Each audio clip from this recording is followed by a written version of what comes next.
Today, fish are a major part of the marine ecosystem, and this has been the case for hundreds of millions of years. The origin of fish can be traced as far back as the Cambrian explosion over 500 million years ago. However, it's not until the Devonian period, 100 million years later, that we see the fish reaching their maximum diversity. Here we explain the rise and fall of many of these major groups. So here we can see a basic family tree of the major groups of fish found during the Devonian. But we can't tell the story of the age of the fish without first mentioning their origin. So let's get started. The origin of fish can be traced as far back as the Cambrian explosion. These early fish were small, jawless filter feeders with relatively simple bodies. As we come to the end of the Cambrian, we can see this simple body plan starting to become more complex. Ostracoderms are first seen in the late Cambrian. They differed from early fish as they used their gills exclusively for respiration and not feeding. They also had armoured bodies which deterred their predators, and this meant that they were most likely slow-swimming bottom dwellers. Ostracoderms also lacked jaws which limit them to feeding on smaller, simple foods which they consumed through suction. The next major innovation seen in the evolution of fish is the development of the jaw. This first occurred in the late Ordovician and can be seen as perhaps the single most profound and radical evolutionary step in vertebrate history. Following its development, we can see the diversity of fish increase dramatically. The jaw likely developed as a result of the moving and modification of gill arches in jawless fish into the mouth, forming a rugged, hinged structure, the first jaw. A hinged jaw allowed fish to catch, kill, and dismember much larger food items.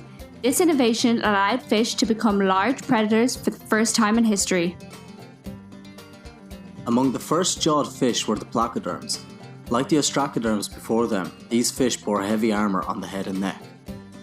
Although this class of fish is first seen in the late Silurian, it is not until the Devonian that these fish undergo a major biodiversity explosion. The placoderms will then go on to become the most abundant form of vertebrate life during this period and dominate the Devonian seas. With the innovation of jaws, some placoderms became the planet's first vertebrate superpredators. Take for example Dunkleosteus torelli. This titan could grow up to 6 meters long and weigh up to a ton in weight, making it among the largest animals seen on the planet up until this point. Like the placoderms, spiny sharks were among the first jawed fish. This bizarre lineage arose in the early Silurian. The name spiny shark is somewhat of a misnomer. Despite their similar appearances, they are in fact not true sharks. They get their name from the bony spines which supported their fins and their shark-like body shape. During the Devonian period, many species of spiny shark moved from marine to freshwater environments. This transition likely occurred to avoid the now highly competitive marine environment. In this new environment, the spiny sharks thrived as a small, swift predator.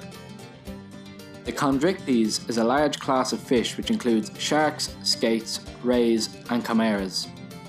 All members are characterized by a skeleton made of cartilage instead of bone, toothed jaws, and a body covered in tooth-like scales.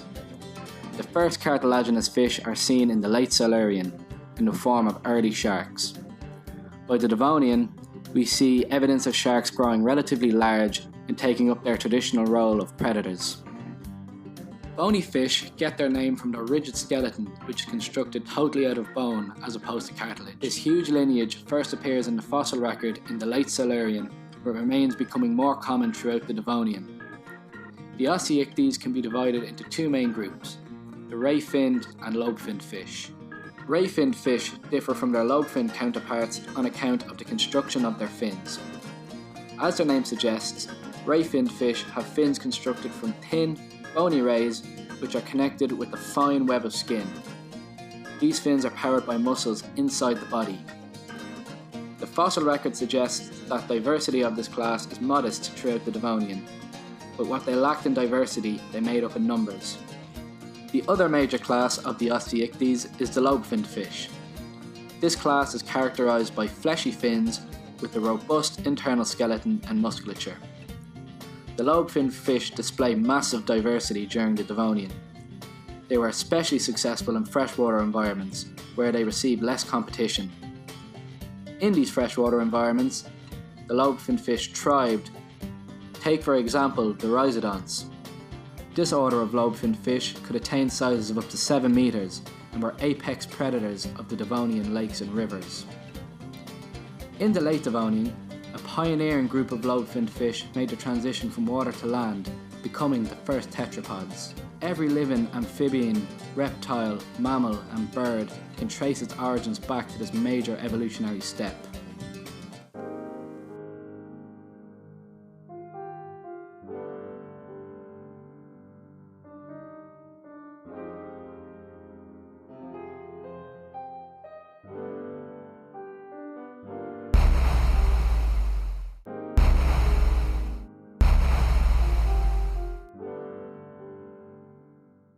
With the demise of their main competitors, the placoderms, sharks go on to dominate all aquatic ecosystems as major predators.